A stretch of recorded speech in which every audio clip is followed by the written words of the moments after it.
Today's episode of Expanded Perspectives is sponsored by Gaia.com. Help find your own truth by exploring perspectives you won't find in the mainstream on some of life's biggest mysteries.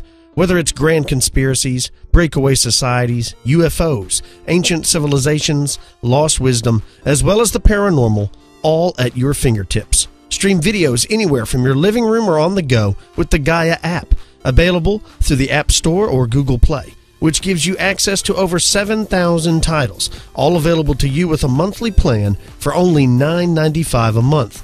If you sign up now, your first month is only 99 cents. There are multiple plans to choose from, including a 3-month plan and an annual plan. You'll have access to incredible shows available only on Gaia, like Truth Hunter, Buzzsaw, Cosmic Disclosure, Beyond Belief, Missing Links, Hidden Origins, and Deep Space, and much, much more. Gaia is available on your Android or iPhone, Roku, Apple TV, and Amazon Fire TV. If you enjoy expanding your perspective, then you'll enjoy Gaia.com. That's GAIA.com/expanded perspectives. All one word, folks. GAIA.com/expanded perspectives. Let's start the show.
Howdy, everybody, and thanks again for joining us here on Expanded Perspectives today with me, Cam Hale, and as always, the great beast himself. That's me, Kyle Filson. How's it going, everybody? I'm glad to be here in studio. It's a warm day, but it's beautiful. The weather's beautiful. It's almost time for the 4th of July. I've got a large swimming party we're going to. We're going to be grilling, binge drinking, splashing, doing jackknives, cannonballs.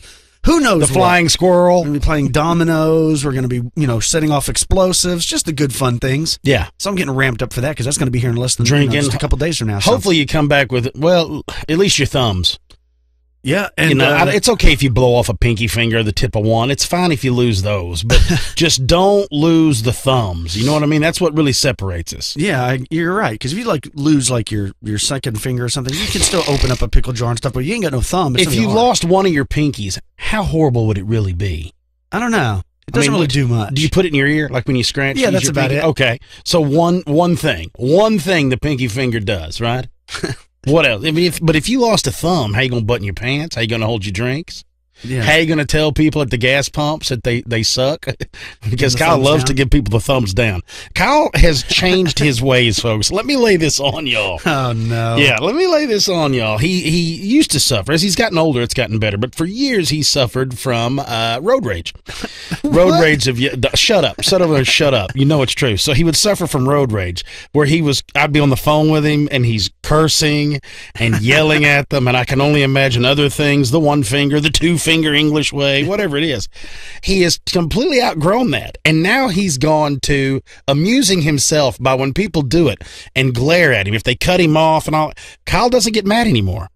Kyle simply looks at him, puts his hand either out the window or right up to the glass, and gives them the thumbs down and gives them this with his tongue. when he sees them. He'll do it. Yeah.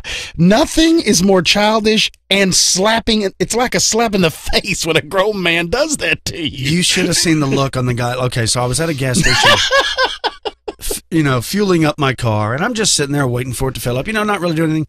And here comes this guy on this Harley. And you're talking about an older man. He's probably about 55, a little bit overweight. He's got a jacket on that's too small. Mind you, it's like a leather vest. It's too small for him. It's probably cheap, Chinese leather. It's just garbage. He thinks he's Billy Badass is what he thinks. He thinks he's cool. So he just starts, he gets on his bike. I guess he had a soft drink or something. And he starts it up, and then he just starts rapping on it and looking at me. I'm like, is he looking at somebody behind me? He's just looking at me, revving his motorcycle. Like, I guess I'm supposed to be impressed. I simply stuck my hand out and I gave him the thumbs down. And you should have seen his face. He looked completely shocked. Well, because you didn't tell him the whole story. Is he left the thumb up for just a second to give the man hope, and when the guy went to nod, that's when he hit him with the thumbs down like he's Caesar. Nope. I'm like, I'm not impressed. Not impressed. It's because you're an ass. Well, he's being juvenile as well, trying to, wrap the pipes to impress me. I'm not impressed, dude. I'm not 10. Yeah. Get out of here. It's now garbage. Kyle has adopted this. So Kyle has adopted the thumbs down. So, folks, if you want to change your ways, if you want to have a little fun with people, just adopt the thumbs down. Just give the thumbs down. Yeah, no more fingers, no more yelling, no more getting mad. Just smirk at them, shake your head, and give them the thumbs down. I wish Facebook and Instagram stuff had the thumbs down. Oh, you have no. They have the thumbs up. Why can't I give it the thumbs down? Yeah, if I want a thumbs down button. You get some stupid quote they're trying to send you. I Thumbs want a down. thumbs down it. Thumbs it doesn't down mean we can't be friends. I just don't like that. That's right. Or some product to kind of push on you. Thumbs I love down. that. You'll get a friend request from somebody you knew a long time ago. You're like, well, all right. And then within like a couple days, they start sending you stuff. Well, I sell these cosmetics now. You should really, can I come to your house and say, you're like, no. What they're saying is you're ugly. This is a sales pitch. Oh, there's no doubt about that. Anyways. So how was your weekend? Pretty good. We started out another baseball tournament. We lost 4-3 the first game. And then we had 2 games on the next day, but unfortunately it rained a lot, so we didn't get to play. So we've got it put off till right now. Now, we watched some good fights last night. Oh, yeah. Yeah. Because, folks, for y'all that always guess, we try to record this as close to Mondays. But right now, this is a Sunday afternoon that we've knocked all this out at because it's hot. We don't want to get outside and do anything. We watched some amazing fights last night. We're getting ready for the fights coming up. I think Bellator did a great job. But, yeah, we've been talking off air about my trip. That's right, folks. I survived the Brazos River. Wow, what a beating. I've got some video footage. I'm going to be putting it together so we can release it so y'all can get a good laugh at some of the stuff that went down. But I will let you know how it all went. 103 degrees. 103 degrees on the river. Yeah. We were going to launch a little earlier, and then I didn't know this. My son had let it slip out. He'd been working a bunch, like all week. Like he's had the last 3 days about 8 hours of sleep over the last 3 days. And he'd been working over in Dallas in some operating rooms in the middle of the night, doing some electrical work and stuff over there. So I didn't tell him, so I didn't get him up super early like we were planning on to leave Friday morning. So I let him sleep in, being the soft-hearted dad sometimes. So after we got up and we milled around and went and got breakfast and had our stuff loaded and all that, we made our way out there. So we didn't launch until right at, I would say, 10 o'clock Friday morning. And we did some fishing. Didn't catch anything worth, bragging about. A bunch of little stuff here and there, but nothing big, nothing fun. We saw a ton of rough fish, a lot of gar, a lot of carp, some drum. A few striper were caught down through there, but some bass, and things along those lines. And then when the heat hit, we were paddling, and it got so bad. Y'all aren't going to believe this. I even said on the video, y'all aren't going to believe this. I was actually neck deep in the Brazos River with my kayak tied to me for 3 miles, pushing along the bottom, just to not overheat. This was a ridiculous amount of heat. But anyway, we went about 12 or 13 miles the first day, that Friday. And we made our camp, and we thought that was it, right? We made camp. It was close to 6 o'clock. We got our stuff done, everything pitched up. We were going to make dinner, the whole deal. And it was supposed to be scattered storms that day, Friday evening. 60% chance of scattered storms. They lied. The only place it was scattered was right on top of us. About between 4 and 5 a.m., the storms blew in Saturday morning, about 20, 25 mile an hour winds, whipping down through that river bottom. rain driving in under my tarp all up on me while I was in my hammock. Lightning was crashing. You could hear limbs breaking in the dark, and we heard a tree break over about 100 yards just due south of where we were camping. It was wild. Lightning was crashing. We ended up breaking camp in the driving rain, packed up, and was on the water again by about 7:30, 7:45, and we were having to paddle along the banks, and every now and again lightning would strike, but, we were like, what are we going to do? You're either going to get hit or you're going to have to wait it out for who knows how long. And you don't want the river coming up, too, And it had came up a little bit. It had came up overall, I'd probably say 6 to 10 inches. It had already rose a little from that point from all the runoff and everything that was coming in. So it was flowing a little bit better. And we made really good time. We was out of that sucker. I mean, we made a really good time. First of all, with the wind at your back, cooler weather and the rain, we were out of that puppy by, 11. Really? Yeah, so we were cruising. I mean, we made it. It was perfect. We had a great trip. Everything was fun. A good little practice run. Like I said, it's all getting ready for next month. So, yeah, I mean, it was a really, really good trip. And I'm going to use that to segue into a better trip, folks. From livescience.com, if we're going to talk about trips, you remember me bringing up, Kyle, the Hyperloop. Remember we were talking about this is Elon Musk, right? Yes, yes. About how they were going to basically put you in one of those things that you get at the bank and shoot you across the continent, right? Yeah, it was something like that. And I also saw plans for like some kind of cart or something your car actually goes on, and that whole cart shoots you through this tube. And then you can just drive out and go again, yes. They are currently constructing this tube right now. Yeah, yeah. It's a real thing. Well, get a load of this. This is going to be called the Hyperloop Hotel, and they claim, this is Casey Deemer, staff writer there at Live Science, says this, that it could be the future of luxury travel, a new design concept that aims to combine the luxury of a hotel room with a high-speed rail system could make traveling between U.S. cities faster and far more comfortable. That's right, folks, a combination of this. The mobile Hyperloop Hotel idea was recently announced as the student winner of the 2017 Radical Innovation Award. Now, this is a competition for new ideas in hospitality. Never knew of such a thing. No. The Hyperloop Hotel is the vision of Brandon Sybrick, and he's a graduate architectural student at the University of Nevada, Las Vegas, so from UNLV. Now, through the Hyperloop, a transportation system in which passenger-filled pods are accelerated through low-pressure tubes to their destination, is still in the development phases by several companies. And Brandon there, he thinks it's the next big innovation in transportation. In fact, he was inspired by the startup Hyperloop One, which, of course, like we were talking about, is beginning its construction on a full-scale test track known as DevLoop there in Nevada. And this is what Brandon told Live Science. He says, I wanted to explore ways in which this technology could transform the overall travel experience and branch into hospitality. Now, guests can travel to any hotel destination within the network and even visit multiple destinations in a single day. Now, rather than passenger-carrying pods, like train cars, which is what I was assuming it was all going to be like, right? Right. Kind of like just a faster-moving train or That's a pod. kind of what I thought. Yeah.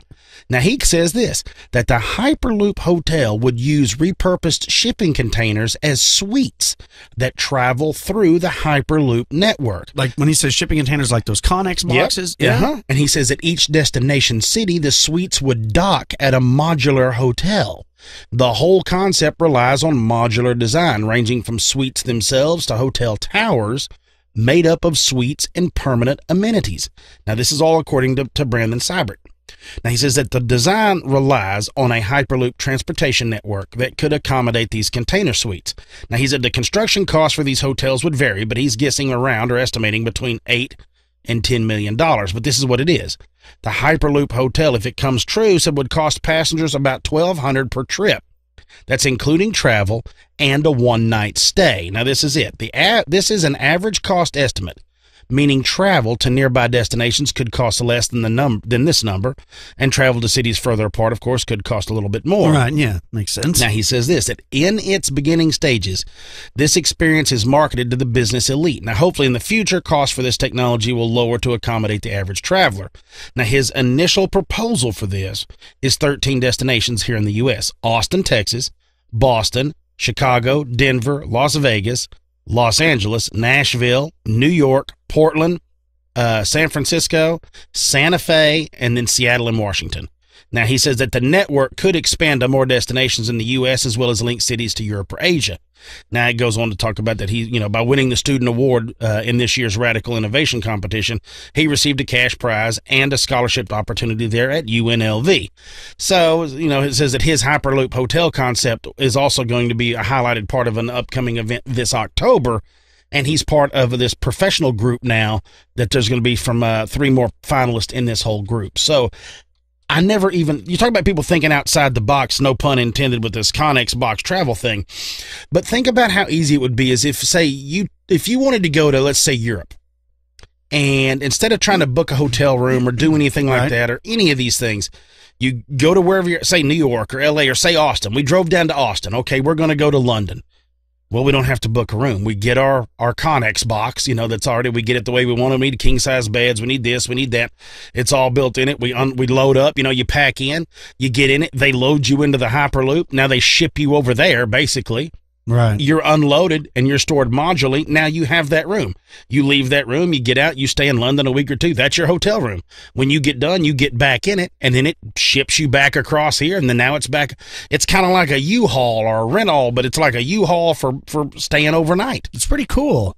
Although I don't think, when you were listing the cities that they were trying to, I agree with almost all of those except when it came to our state. I don't think if they were going to build something, they would go to Austin, just because Austin is, much like many states in our country, is the capital of our state, but it's not near as big as close to the biggest cities in our state. Like I would think they would build one in Houston first. Well, he San may not Antonio, know that. You know what I'm saying? He's just Dallas. calling out what he knows. Right. Yeah. Austin's a cool place, very cool, but it's not huge. It's only got a population of about 900,000. Yeah. So, if they're going to do something where Houston has like 2.5 million, I think it would come to a larger city. He mentioned San Francisco. Well, and that's what Chicago, he's talking. He's just New York, throwing, but it Boston. also may be something that there may be a lot more business travel down there. That's for possible. What he does, I don't know. But yeah, I think he was just throwing some names out there and all that stuff for things to make it. But you know what? That is a heck of an idea. These are those little scratches on the surface of things whenever we're talking about using all this technology, like we've talked about the robot uprising, and these are little things that are coming along that I don't think that we've ever thought of, because if you start doing that, then that in turn affects the hotel industry then. Yep, you're right. So, yeah, it gets wild. That's pretty cool. Speaking of cool, check this out. Archaeologists excavating a site in Eastern Ethiopia have found evidence of a mythical city of giants, which was a thriving center of commerce between the 10th and 15th centuries. Throughout modern history, residents of nearby areas believe the city might have been built and inhabited by giants due to the impossibly large size of some of the stone blocks which made up the city walls and some of the buildings. Researchers have found evidence that the city had well-established trade with Egypt, India, and China, which could rewrite much of what we know about the ancient Ethiopian history. The site measures close to 1 square kilometer, and so far, excavations have turned up a mosque built in the 12th century, Islamic burial sites with over 300 sets of remains, and scores of pottery from as far away as China and even Madagascar. A small hoard of glass beads has also been found, Cam, a clear indication that this was once an economic center which traded with faraway lands. Now, the expedition was led by Professor Timothy Insole from the Institute of Arabic and Islamic Studies at the University of Exeter. And according to Insole, this discovery could shine light on a completely new chapter of the history of all of Eastern Africa. It said that farmers had been finding strange objects, including these Chinese coins, throughout the years as they were working on their land, and a legend began that their area was home to giants because I guess the city walls and some of the buildings are, created with what they thought was impossibly huge stones. We've seen this in many pre-Diluvian cities and things like that have these giant rocks, but we know that it wasn't created by giants; it was created by people. But so they don't want the legendary site is called the City of Giants, but it's kind of a play on words. It's because some of the locals thought it was. They didn't actually find like a city where the doorways were like 15 foot tall, and then they found a skeleton of giants. None of that happened. It's just it's a play on words. But either way, there's this city, an ancient city found in Eastern Ethiopia, and they could tell that even back then they were trading with different parts of the world. So it's just like we've talked about hundreds of times on this show. For whatever reason, you're taught in school in history that these cultures didn't have contact with each other, and it's just not so. Yeah. And so this looked like a major city, a major shipping area where people could come. They were finding coins from different parts of the world, pottery from different parts of the world, glass beads.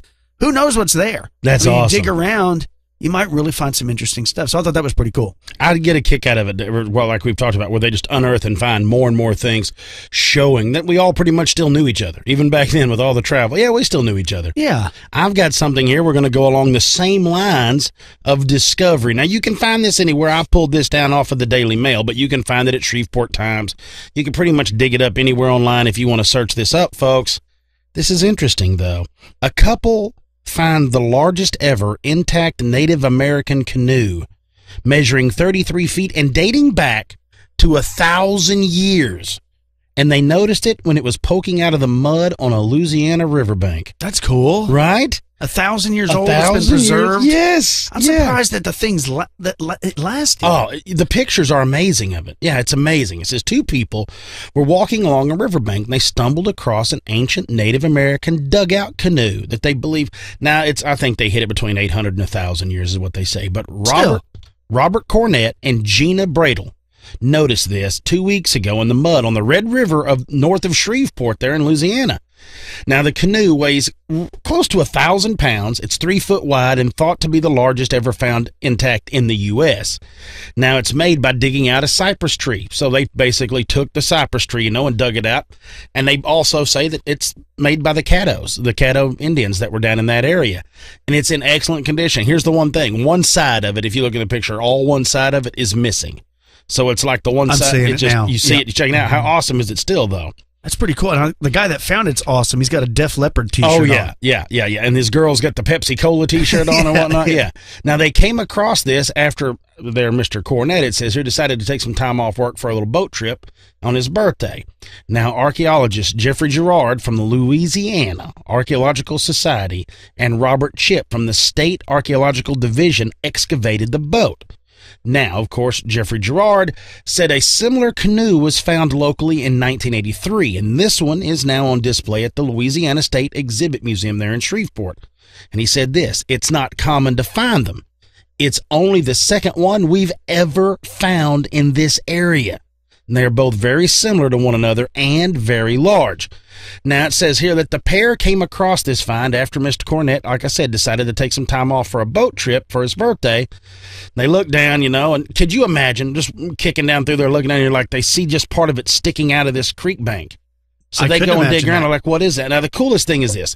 It's been taken to Texas A&M, where they're going to, basically study it, but also they're going to clean it and go through the whole thing to try to conserve as much every little bit piece as they can. Right. They say it's probably going to take 2 years to clean this thing properly and to save this where they can actually put it. Well, waterways are people have been using waterways throughout history. So that's why I always say when you're out on a river or something, be looking around. You never know what you might come across. Yes. And when you look at this boat, this canoe, it basically was a large log at one point, and they had to hand carve out the inside. Imagine how long that took. Oh, yeah. Well, a lot of them, they would burn it. They would start a fire, burn it, and hew it out. It becomes softer. Out. Well, they would just, as it burns, they just cut out what they need and let it continue to burn it down and dig it out that way. A lot of them would do it that way. The cool thing is this. The landowner, the land where they found it, donated it to the state, the whole thing. They said, cool. Yeah, go ahead and take it, this whole deal. It's funny you bring up the whole waterway. My son was talking about a lot after we pitched camp, after we got done, he was like, man, I can't imagine what it would be like portaging large ships. Like, can you imagine like Viking ships and all that stuff coming up those rivers, and it's not deep enough, so then all the men have to get out with ropes and start pulling and dragging to get those ships along there. Well, sometimes they couldn't. I mean, sometimes they did. They literally had to pitch camp and wait until the water, a big rainfall came or something, and the river would rise, and they would go because, like you're saying, some of those boats are too big to move, and they had too big a distance. And then he was laughing about not knowing what would be around the corner. Imagine being out in the middle of nowhere. You're like, that's where that adventuresome spirit. He's like, I could understand it. He's like, because I just want to paddle a little further. I just want to know what's right around that bend. What's over there? The giant ice wall. Yeah. So that's what you run into, the giant ice wall. Right, yeah. Speaking of ice, that would be really nice. But it's very hot here in Texas, and on today's show, I'm going to be talking about the heat, folks. I'm going to be talking about some strange and unusual sightings that's taken place in deserts from around the world. Stick with us, folks. You're listening to Expanded Perspectives.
Well,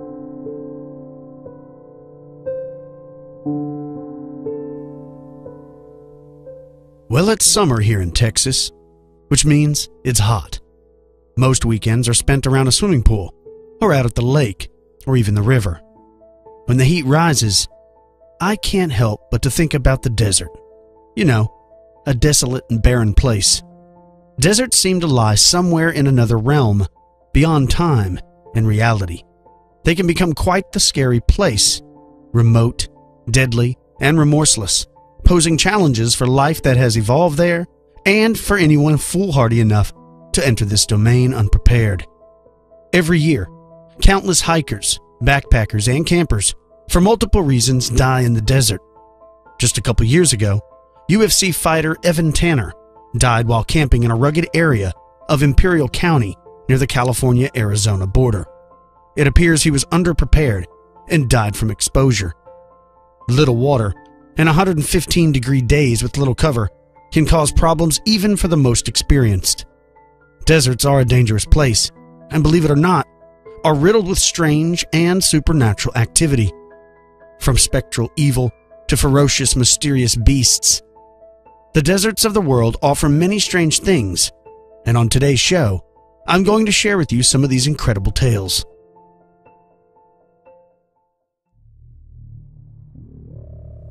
Let's begin with some ghostly tales of phantoms and spirits, spectral stagecoaches, and dead train robbers, and even lost miners. In a place called Yaqui Well, in the deserts of America's Southwest, there apparently lies a very unusual event that takes place for those lucky enough, or perhaps unlucky enough, to witness. In this desolate place, 3 ghostly entities are said to emerge and dance about on nights with a full moon. The story behind the dancing ghosts begins with 3 immigrants to the area who arrived at the well after almost dying of thirst on their journey to find a short route through the desert from Yuma to California. Upon reaching the well, one of the immigrants died soon after drinking from the well, and his companions noticed some gold nuggets fall out of the dead man's pocket. Unsure of where the gold had come from, the 2 remaining men soon became overwhelmed with greed, and heated argument ensued, during which one of the men drowned his companion in the well. An Indian, who had been watching the violent fiasco, reported that the remaining man went into a delirious frenzy and ran off into the desert, maniacally shouting, "Gold! Gold!" before disappearing forever. It is said that on hot summer nights with a full moon, one of the dead men rises from the muddy waters of the well.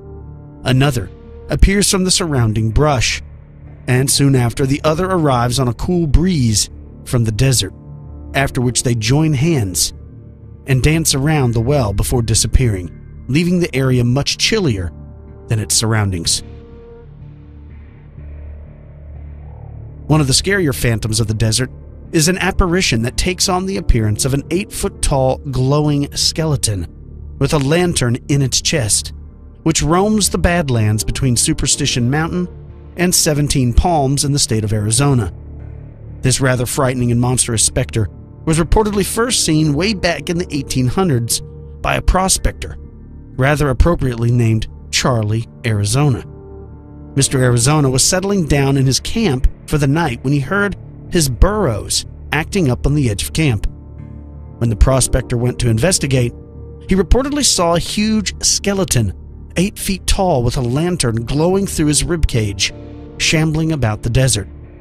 The sinister apparition was described as seemingly looking for something out among the scrub brush, which it did for some time before wandering off and over a ridge. The skeleton was then seen several more times by people camping out in the desert, and 2 adventurous young men decided to actually go out in search of the thing. After spending 3 nights in the desert looking for it, the glowing ghost skeleton finally appeared out in the desert, wandering around aimlessly, at first making itself known as merely a bobbling, inexplicable light, but clearly the specter on closer inspection. The adventurers fired at it with their rifles, but the wraith was impervious to their gunfire and continued on its way unfazed. The two men allegedly followed the skeleton for 3 miles through rugged terrain before they lost it in a canyon. Locals believe that the ghostly skeleton was the spirit of a miner looking for his lost secret mine. A potent local legend has long been that of Pegleg Smith's lost mine, a lost mine full of gold that has been a quarry of many ultimately failed expeditions to find it. Another well-known story is that of the Lady in White of the mining town Velocito in Calaveras County, California. The story goes that an ill young woman arrived here by stage in the late 1850s on her way to Sacramento to meet up with her lover.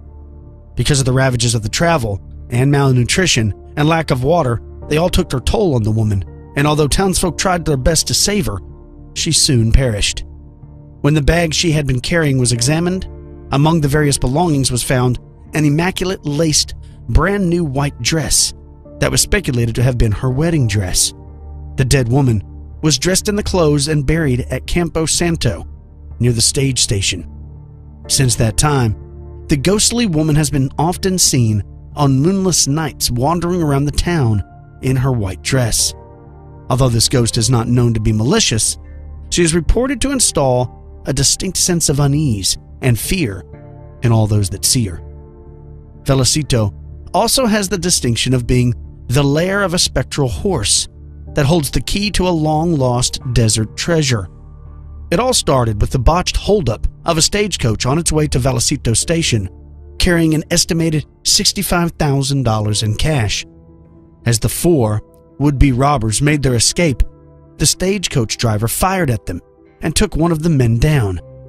Oddly, the driver found 2 bodies, where he only expected to find one, and surmised that one of the bandits had probably killed a member of its own party, possibly so that he could have a larger share of the loot. The 2 remaining thieves made their way into the desert wasteland and buried their loot before heading back into town to have drinks. It is at this point that the 2 are said to have had a drunken argument, and the bandit leader went to go get his white horse, after which he barged into the establishment atop the horse and maliciously shot his partner, who, before dying, managed to shoot back and kill the horse-mounted leader of the gang. The horse, spooked by loud gunfire, fled into the desert and was never seen again, at least alive. The story goes that if anyone approaches the secret stash of loot, the ghost of the white horse will come stampeding out of the desert to chase them away before vanishing into thin air. Not far from the Velocito stage station is another supposedly haunted locale, a place called Carrizo Wash. It is said that a ghostly stagecoach, known as the Phantom Stage, can be seen from time to time blazing across the desert, pulled by a team of 4 spectral mules and driven by a mysterious hunched-over, shadowy figure. The ghostly stagecoach is said to slow down by where Carrizo Station once stood, only to seemingly realize that it's not there anymore, and then continue into the desert badlands. A spooky element of the story is that the Phantom Stage is said to leave behind actual rut marks from its wheels, as well as the footprints of the mules. Many people have come forward and have taken pictures of these. You can find them online. The Phantom Stagecoach has been linked to another legend of the area, that of the lost treasure of gold coins that was carried within a stagecoach during the 1860s. Legends has it that a stagecoach was loaded with gold coins and headed out from El Paso on its way to San Diego. When in the vicinity of the Fish and Coyote Mountains near Yuma, Arizona, it was held up once again by robbers. The robbers shot the driver dead, who slumped over in his seat. The stage then apparently continued on as the spooked horses dragged it on and into the desert, where it disappeared into the desolate Badlands forever. There are those who believe that the Phantom Stagecoach is the ghostly incarnation of this stagecoach, eternally looping about its original route. Perhaps even more bizarre is a phantom vehicle, and it's reported from the coastal desert region of Brazil's northern region of Maranhão. Who even knew Brazil had a desert? Here, there is said to be a spectral phantom jeep that the locals refer to as cabure, which tears through the harsh wasteland where there are no roads and the brush-strewn rocky gulches that even a good off-road vehicle would have a difficult time navigating. The phantom vehicle is said to drive about aimlessly and sometimes race around doing donuts out in the barren landscape.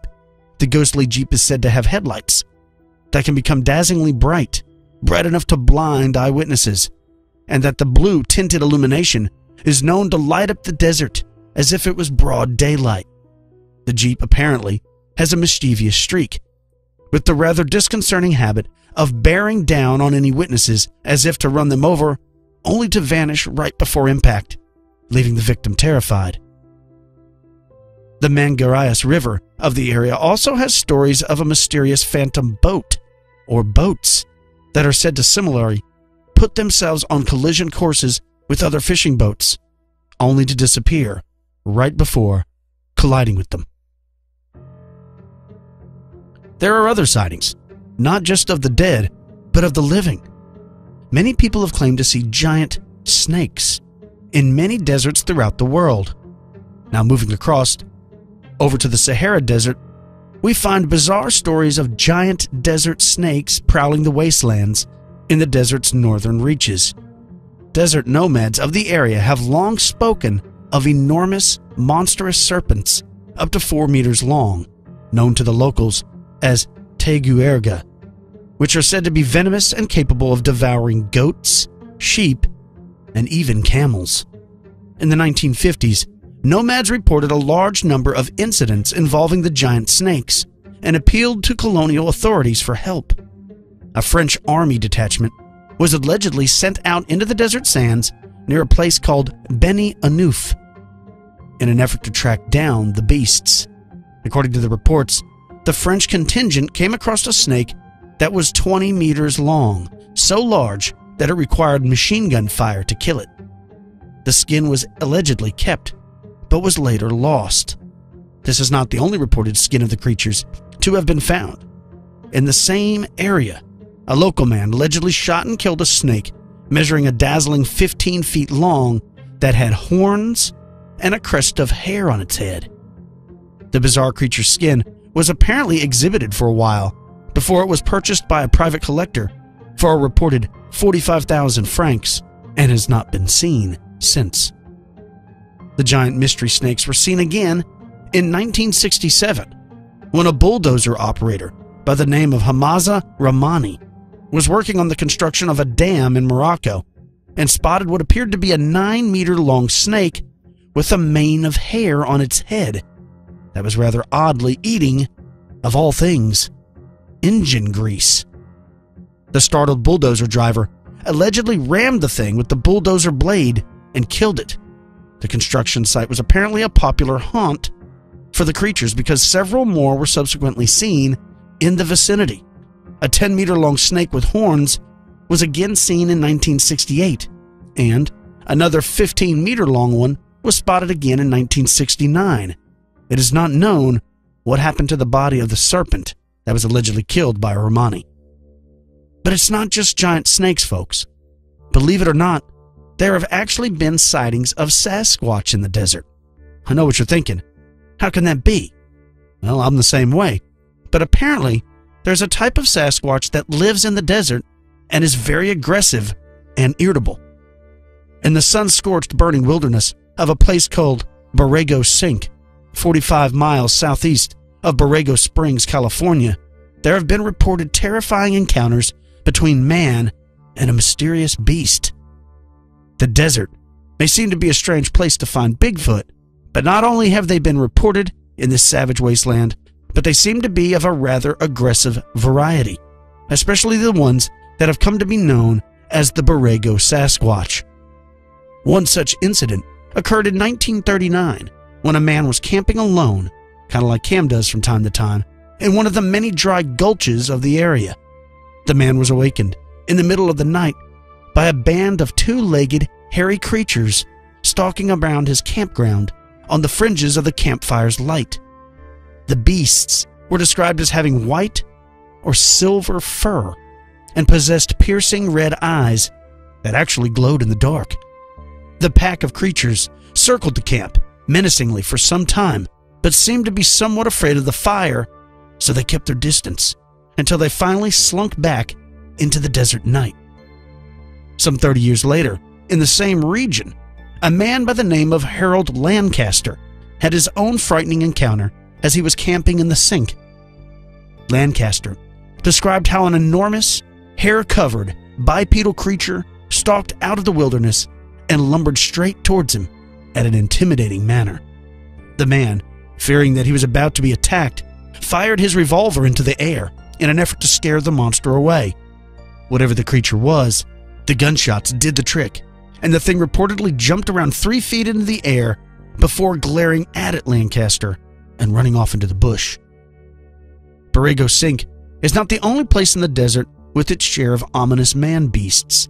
In a place called Dead Man's Hole, located 7 miles from Warner Springs, off Highway 79, a string of vicious, unsolved murders occurred back in the 19th century that have long been blamed on a malicious, marauding group of Sasquatch. In 1858, the first victim was killed under very mysterious circumstances, followed by more slayings over the years. A Frenchman who was slaughtered in his cabin, a prospector named David Blair who was killed by what looked like a knife attack, and a woman named Belinda who was strangled and then mutilated. The story may have just been chalked up to an insane killer on the rampage had it not been for a curious story that surfaced in 1888. See, then, 2 hunters were out hunting in an area known as Dark Canyon when they came across a cave full of scattered remains of various mutilated animals. As they investigated the cave, the hunters reported being attacked by a huge, man-like beast covered in matted black hair with huge hands and huge feet. According to the hunters, they opened fire on the beast and killed it, after which its body was apparently moved to San Diego and shown to the police. Now, at the time, a paper called the San Diego Union ran the story and claimed that the rampaging mystery creature had been the one responsible for the murders, causing quite a public stir in the process. Oddly, the paper ran a story the following day, dismissing the article as a mere April Fool's joke. It is unknown if there ever really was a body or not, or if the creature really existed. But what is known is that the mysterious murders remained unsolved. Another strange case, involving some sort of humanoid creature, comes from the deserts of the Mexican state of Chihuahua. At the end of 1989 and the beginning of 1990, a group of teenagers were on a mission to explore the caves of a place called Cerro Pajarito when they came across something that would haunt them for the rest of their lives. As the group was exploring one of the caves, they came upon this discovery of a dead deer and a doe that were freshly killed and exhibited 3 odd perforations on their necks that formed kind of a triangular pattern. In the surrounding area, there were footprints that looked like those of a puma or mountain lion, but it soon became apparent that no puma or large cat had done this. The group suddenly heard blood-curdling squealing sounds, and the air became pervaded by a stench described as smelling kind of like burning wood. The terrified group of teenagers looked and saw a hunched-over, humanoid figure crouched upon a rock outcropping about 15 meters away from them. The creature apparently started bounding towards them, and one of the groups emptied his pistol at it, although the bullets seemed to have no effect. As the panicked group turned tail and ran for their life, they reported passing yet another humanoid creature that was described as being metallic green in color and standing only about 80 centimeters high. Now that's strange. The desert is an eerie and scary place at times, for among the eternal shifting sands and unchanging landscape lurk mysterious animals and spectral apparitions that roam the barren badlands, the gullies, the ridges, and the scrubland of these forgotten places. Deserts are a good place for mysteries. Perhaps it's because not too many people live there, or because for most of human existence, crossing a desert was a dangerous ordeal, and so, over time, legends and strange tales were created to keep people out. Or is it because people are not around? These specters, these strange creatures, choose to reside in the desert due to lack of options. I don't know, but if you're ever in the desert, be careful. There may just be something more sinister than just the heat and lack of water. You're listening to Expanded Perspectives.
And we're back with Expanded Perspectives.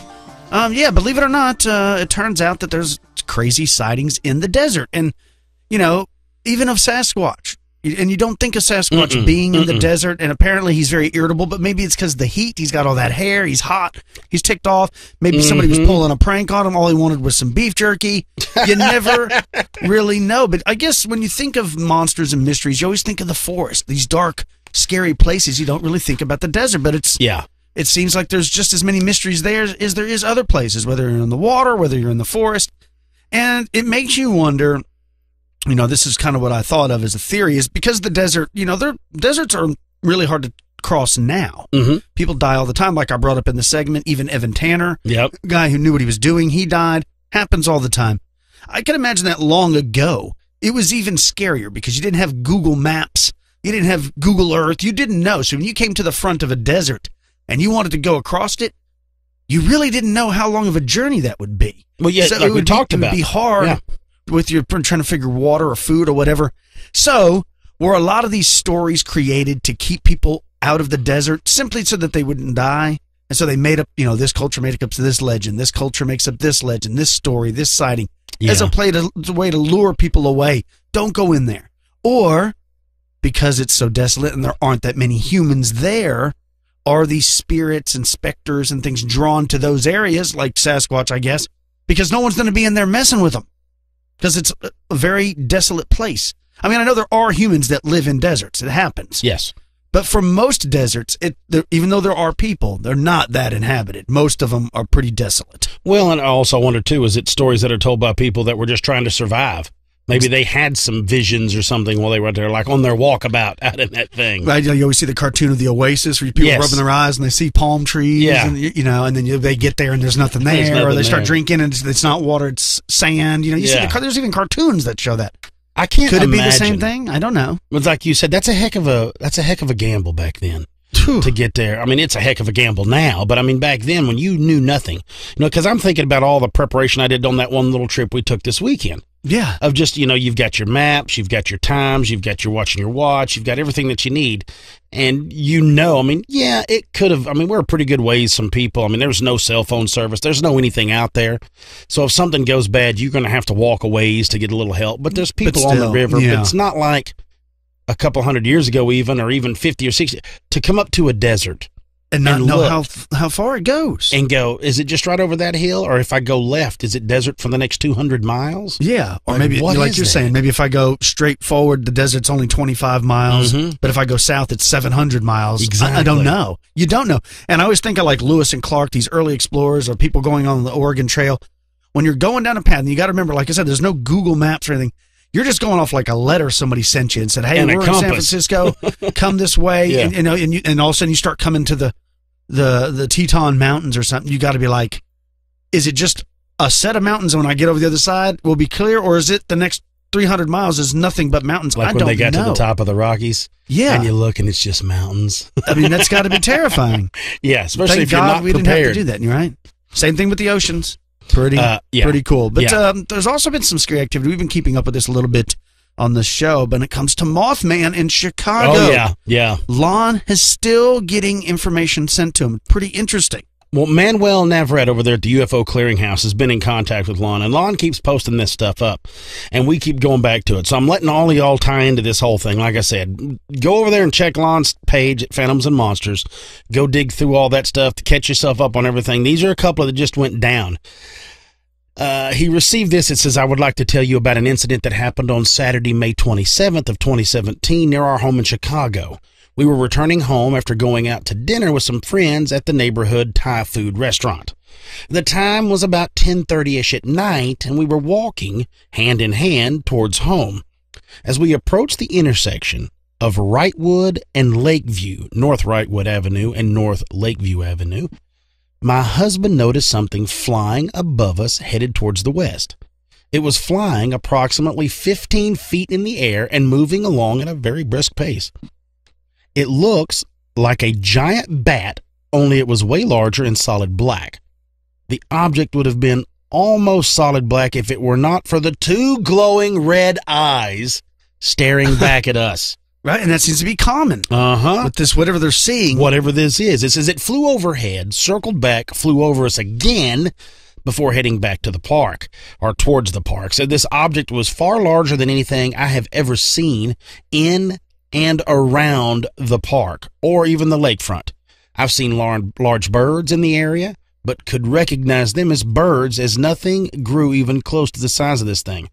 My husband said that whatever it was not of this world, and if it was undiscovered.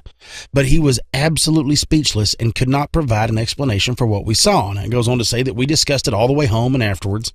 I did some searching on the internet for a possible explanation when I ran across report sightings, and some of them very close to our neighborhood. And then, they go on talking about some of the things that had happened and how they were looking at it. They weren't aware, much like we, everybody else, that this was going on until they went to pull it up and found this. But here's another one. Here's one that went down the 23rd of June, just this past Friday at 9:30, right by the Alder Planetarium there in Chicago. Says, my girlfriend and I are spending the weekend in Chicago, and we took a walk around the Alder and Shed Aquarium so she could try to get some more Pokemon. That's right. Apparently people are still playing Pokemon. Well, that phase died off quickly. Yeah. The Pokemon Go, remember that? Says, we were spending our anniversary together downtown and wanted to visit the museum campus. We were at the backside of the Alder Planetarium and had walked along the path toward the food court. We ordered some food and sat down when there was commotion and a bunch of people were shouting and pointing at the sky. Now, we both got up, went to look at what was going on, and saw a large black bat-like creature headed away from us. When we asked people what they had seen, we were told that they had seen a large bat. Now, everyone described it as a large bat-like creature that also had human-like features. Now, what we saw was flying away from us, but supported what everyone else has seen, looking like a large bat. Now, we hung around for about 30 minutes after that, looking up in the sky as everyone else was. No one saw or heard anything for the remainder of the time that we were there. There was a feeling of uneasiness amongst the people who were there, and many shortly departed right before we did. Yeah, so there's two sightings that have happened. So what is going on in Chicago? Yeah.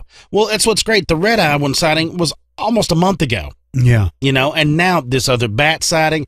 We need to talk to Kevy Kev, because I know they were kicking it in Chicago over the week and whatnot, and I know for a fact that he was at the Alder Planetarium, so this may be some no good stuff Kevy's up to.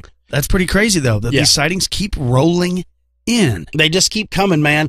And look, I know it's all speculation. This whole show, I know we've said this time and time again. Is it just people that are jumping on the bandwagon? They're just reporting it because, they want to be part of it and the whole thing. But the trouble is this. I understand making up a story to get on television. I understand trying to be interviewed by a local news station or a large news affiliate. So I get that. You want to have your 5 minutes of fun on TV. Right. I understand that. But when you're not getting any television time for, you're not getting anything at all other than just writing a story, it's hard for me to believe that someone wants to go to the trouble to make up not only a sighting that's all we saw was it was flying away from us. That's all we saw. And everybody talked about how it was a large bat with some human-like characteristics. Why would you make up that whole bunch of stuff if all you saw was it flying away from you? And I just don't know that. I mean, I understand there's a lot of trolls out there and all this stuff. I get that. But it seems like it's either there's something going on or everybody's jumping on the bandwagon of BS. I agree with you. And there's no telling, but I think that there's something going on. Pretty cool. Yeah. Before we get out of here, I'd like to remind everybody about our sponsor, Gaia. That's GAIA.com. It's a video streaming service. You can go over there right now. They have 3 different plans to choose from, a 3-month plan, a monthly plan, and an annual plan. If you sign up now, your first month is only 99 cents, but you got to use our code. That's Gaia.com/expanded perspectives, all one word, GAIA.com/expanded perspectives. Cam, what do you got planned for your week? Man, oh man. Well, like I said, I'm going to watch a little bit of the fights this evening. I'm fixing to go to a cookout, and then the rest of this week, I don't know. Probably trying to bust some stuff out and then get ready for the wedding Saturday. So that's about all we've got. Right on. I'm going to be redoing this baseball tournament that got rained out. The same rainstorm that you and Brandy got caught up in on your trip actually blew through here, and you got all our games canceled. So we're supposed to be rescheduling and doing that this week. I'm not sure if that means in the middle of the week, if that means next weekend. I don't really know. So I'm going to have to play it by ear. But that's all I've got planned, that and work. Yeah. So for all you elite members, I guess we'll be speaking to you on Friday. For everybody else, we'll talk to you again next Monday. For Gaia, Pretty Lights, Intertradition Books, New Island Books, Anomalous Books, and Ancient American Magazine, I'm Kyle Filson. He's Cam Hale. Peace, y'all.